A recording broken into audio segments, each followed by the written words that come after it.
কতদিন হলো কোনো ডেইলি ব্লগ দেই না, তো এবার চিন্তা করলাম ঈদের ছুটিতে গ্রামে গিয়ে কী করলাম চলো তোমাদের এক নজরে দেখাই। ফার্স্ট গ্রামে পৌঁছানোর মাত্রই সবসময়ের মতন একটা অটো ঠিক করে ফেলি অ্যান্ড সেই অটো দিয়ে পুরো গ্রামটা একটু ঘুরে বেড়াই অ্যান্ড যেখানে খুব বিউটিফুল আমরা ভিউ দেখতে পারবো ওই রকম জায়গাগুলোতে যাই। And look at the place, oh my god, কত যে সুন্দর ছিল। অ্যান্ড ওই টাইমে ওয়েদারটা যে কি অটোমেটিক সুন্দর হয়ে গেল।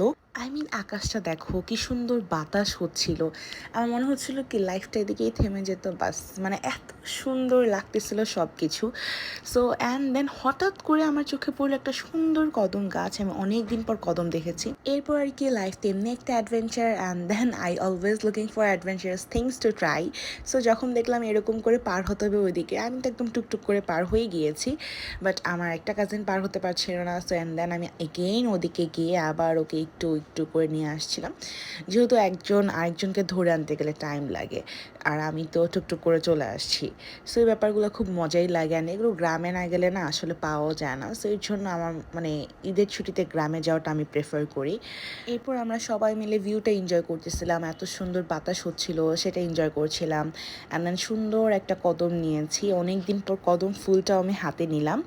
সো সব কিছু মিলিয়ে খুবই ওয়ান্ডারফুল একটা মোমেন্ট আমরা কাটিয়েছি। আমরা ফার্স্ট ডেতেই একদম মন মতো এনজয় করে ফেলেছি। অ্যান্ড দেন হচ্ছে বাসায় এসে দেখলাম চট্টগ্রামের কোয়াব রান্না করা হয়েছে, অ্যান্ড এইটা যে খেতে কী মজা ছিল এটার অলরেডি ভিডিও আপলোড হয়ে গিয়েছে, সো যারা দেখোনি তারা দেখে আসতে পারো।